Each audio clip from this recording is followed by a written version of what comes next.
Friends, ನಾವು ಇವತ್ತಿನ ಈ ವಿಡಿಯೋದಲ್ಲಿ ಎಟಿಎಂ ಕಾರ್ಡ್ ಇಲ್ಲದೇನೆ ಎಟಿಎಂ ಮುಖಾಂತರ ಹೇಗೆ ಹಣವನ್ನು ತೆಗೆಯುವುದು ಎನ್ನುವುದರ ಮಾಹಿತಿಯನ್ನು ಈ ವಿಡಿಯೋದಲ್ಲಿ ತಿಳಿದುಕೊಳ್ಳೋಣ.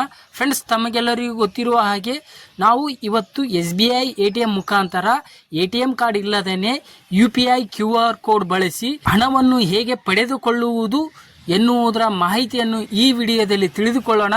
ಫ್ರೆಂಡ್ಸ್, ತಮಗೆಲ್ಲರಿಗೂ ಗೊತ್ತಿರುವ ಹಾಗೆ UPI QR ಕೋಡ್ ಬಳಸಿ ಒಂದು ದಿನಕ್ಕೆ SBI ATM ಮಷಿನ್ ಮೂಲಕ ನಾವು 10,000 ರೂಪಾಯಿಗಳನ್ನು ಹೇಗೆ ಪಡೆದುಕೊಳ್ಳುವುದು ಎನ್ನುವುದರ ಮಾಹಿತಿಯನ್ನು ಈ ವಿಡಿಯೋದಲ್ಲಿ ತಿಳಿದುಕೊಳ್ಳೋಣ ಅಂತ ಹೇಳುತ್ತಾ, ನೀವು ಇನ್ನೂವರೆಗೂ ನನ್ನ ಚಾನಲ್ ಅನ್ನು ಸಬ್ಸ್ಕ್ರೈಬ್ ಮಾಡ್ಕೊಳ್ಳದಿದ್ರೆ ಸಬ್ಸ್ಕ್ರೈಬ್ ಮಾಡ್ಕೊಳ್ಳಿ ಅಂತ ಹೇಳುತ್ತಾ ಬನ್ನಿ ಫ್ರೆಂಡ್ಸ್, ವಿಡಿಯೋನ ಶುರು ಮಾಡೋಣ.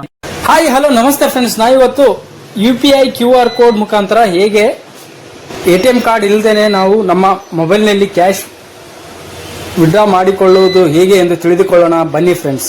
ನೋಡ್ಬೋದು ಫ್ರೆಂಡ್ಸ್, ನಾವು ಇವಾಗ ATMಗೆ ಬಂದಿದ್ದೇವೆ. ಇಲ್ಲಿ UPI QR ಕ್ಯಾಶ್ ಅಂತಿದೆ, ಅದನ್ನು ಸೆಲೆಕ್ಟ್ ಮಾಡಬೇಕಾಗುತ್ತೆ. ಸೆಲೆಕ್ಟ್ ಮಾಡಿ ಇಲ್ಲಿ ನೋಡ್ಬೋದು ಫ್ರೆಂಡ್ಸ್, ಇಲ್ಲಿ ಎಷ್ಟು ಅಮೌಂಟ್ ಬೇಕೋ ಆ ಅಮೌಂಟನ್ನು ಹಾಕಬೇಕಾಗುತ್ತೆ. ಅದೇ ಥರ ಇಲ್ಲಿ ಕಂಟಿನ್ಯೂ ಕೊಡಬೇಕಾಗುತ್ತೆ. ನೋಡ್ಬೋದು ಫ್ರೆಂಡ್ಸ್, ಇಲ್ಲಿ ಕಂಟಿನ್ಯೂ ಅಂತಿದೆಯಲ್ಲ, ಕಂಟಿನ್ಯೂ ಕೊಡೋಣ ಫ್ರೆಂಡ್ಸ್. ಕಂಟಿನ್ಯೂ ಕೊಟ್ಟ ಮೇಲೆ ನಾವು ಮತ್ತೆ ನಮ್ಮ ಫೋನ್ ಪೇ ಆಪ್ ಅನ್ನು ಓಪನ್ ಮಾಡ್ಕೊಳ್ಬೇಕಾಗುತ್ತೆ. ಓಪನ್ ಮಾಡ್ಕೊಂಡು ಇಲ್ಲಿ QR ಸ್ಕ್ಯಾನರ್ ಇರುತ್ತಲ್ಲ ಫ್ರೆಂಡ್ಸ್, ಅದನ್ನು ಓಪನ್ ಕೊಡಬೇಕಾಗುತ್ತೆ. ನೋಡಬಹುದು, ನಾನು QR ಸ್ಕ್ಯಾನರ್ ಅನ್ನು ಓಪನ್ ಕೊಟ್ಟಿದ್ದೇನೆ. ಅದೇ ತರ ಇಲ್ಲಿ ನೋಡಬಹುದು ಫ್ರೆಂಡ್ಸ್, ಇಲ್ಲಿ UPI QR ಕ್ಯಾಶ್ ಅಂತಿದಿಲ್ಲ, ಅದನ್ನು ಸೆಲೆಕ್ಟ್ ಮಾಡಬೇಕಾಗುತ್ತೆ. ನಿಮ್ಗೆ ಎಷ್ಟು ಅಮೌಂಟ್ ಬೇಕೋ ಅಲ್ಲಿ ಅಮೌಂಟ್ ಹಾಕಬೇಕಾಗುತ್ತೆ. ಅಮೌಂಟ್ ಹಾಕಿ ಇಲ್ಲಿ ಕೆಳಗಡೆ ಕಂಟಿನ್ಯೂ ಅಂತಿದೆಯಲ್ಲ ಫ್ರೆಂಡ್ಸ್, ಅದನ್ನು ಕೊಡಬೇಕಾಗುತ್ತೆ. ಕೊಟ್ಟ ಮೇಲೆ ನೋಡಬಹುದು ಫ್ರೆಂಡ್ಸ್, ಇಲ್ಲಿ ಒಂದು QR ಕೋಡ್ ಓಪನ್ ಆಗುತ್ತೆ. ಆ QR ಕೋಡ್ ಅನ್ನು ನಮ್ಮ ಫೋನ್ ಪೇ ಆಪ್ ಅಲ್ಲಿ ಸ್ಕ್ಯಾನ್ ಮಾಡಬೇಕಾಗುತ್ತೆ. ನೋಡಬಹುದು ಫ್ರೆಂಡ್ಸ್, ನಾನು ಸ್ಕ್ಯಾನ್ ಮಾಡಿದ್ದೇನೆ. ಅದೇ ತರ ನೋಡಬಹುದು ಫ್ರೆಂಡ್ಸ್, ಇಲ್ಲಿ ಸ್ಕ್ಯಾನ್ ಮಾಡಿದ್ಮೇಲೆ ಇಲ್ಲಿ ಕೆಳಗಡೆ ನಮ್ಮ ಅಮೌಂಟ್ ಪ್ರೊಸೀಡ್ ಆಗುತ್ತೆ. ಅದೇ ತರ ಇಲ್ಲಿ ಕೆಳಗಡೆ ಪಿನ್ ಹಾಕಬೇಕಾಗುತ್ತೆ. ಫೋನ್ ಪೇ ಪಿನ್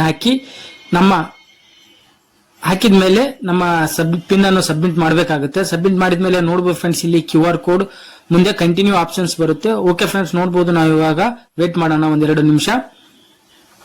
ಅದೇ ತರ ನೋಡಬಹುದು ಫ್ರೆಂಡ್ಸ್, ಇಲ್ಲಿ ಕಂಟಿನ್ಯೂ ನೋಡಬಹುದು ಫ್ರೆಂಡ್ಸ್, ಇಲ್ಲಿ ಕಂಟಿನ್ಯೂ ಅಂತಿದೆಲ್ಲ, ಅದನ್ನು ಸೆಲೆಕ್ಟ್ ಮಾಡಬೇಕಾಗುತ್ತೆ. ಸೆಲೆಕ್ಟ್ ಮಾಡಿದ್ಮೇಲೆ ನೋಡಬಹುದು ಫ್ರೆಂಡ್ಸ್, ಇಲ್ಲಿ QR ಕೋಡ್ ಸೆಲೆಕ್ಟ್ ಮಾಡಿದ್ಮೇಲೆ ಇಲ್ಲಿ ನಮಗೆ ATM ಮುಖಾಂತರ QR ಕೋಡ್ ಮುಖಾಂತರ ಅಥವಾ ATM ಕಾರ್ಡ್ ಇಲ್ದೇನೆ ನಮಗೆ ಕ್ಯಾಶ್ ಬಂದಾಯ್ತು. ನೋಡಬಹುದು ಫ್ರೆಂಡ್ಸ್, ಇಲ್ಲಿ ನನಗೆ ಕ್ಯಾಶ್ ಬಂದಾಯ್ತು ಫ್ರೆಂಡ್ಸ್. ಇದೇ ರೀತಿಯಾಗಿ ನೀವು ಕೂಡ ನಿಮ್ಮ ಮೊಬೈಲ್ ನಲ್ಲಿ UPI QR ಕೋಡ್ ಮೂಲಕ ಅಥವಾ ATM ಕಾರ್ಡ್ ಇಲ್ದೇನೆ ನಿಮ್ಮ ಸಮೀಪದ ATM ನಲ್ಲಿ ಕ್ಯಾಶ್ ವಿಡ್ರಾ ಮಾಡಿಕೊಳ್ಳಬಹುದು ಫ್ರೆಂಡ್ಸ್. ನೋಡಬಹುದು ಫ್ರೆಂಡ್ಸ್, ಇಲ್ಲಿ ನಮ್ಮ ರಿಸೀಟ್ ಕೂಡ ಬಂತು. ಓಕೆ ಫ್ರೆಂಡ್ಸ್, ನಿಮಗೆ ಈ ವಿಡಿಯೋ ಇಷ್ಟ ಆಗಿದೆ ಅನ್ಕೋತೀನಿ. ವಿಡಿಯೋನ ಲೈಕ್ ಮಾಡಿ, ಶೇರ್ ಮಾಡಿ ಮತ್ತು ನನ್ನ ಚಾನಲ್ ಅನ್ನು ಸಬ್ಸ್ಕ್ರೈಬ್ ಮಾಡ್ಕೊಳ್ಳಿ ಅಂತ ಹೇಳುತ್ತಾ ಧನ್ಯವಾದಗಳು ಫ್ರೆಂಡ್ಸ್.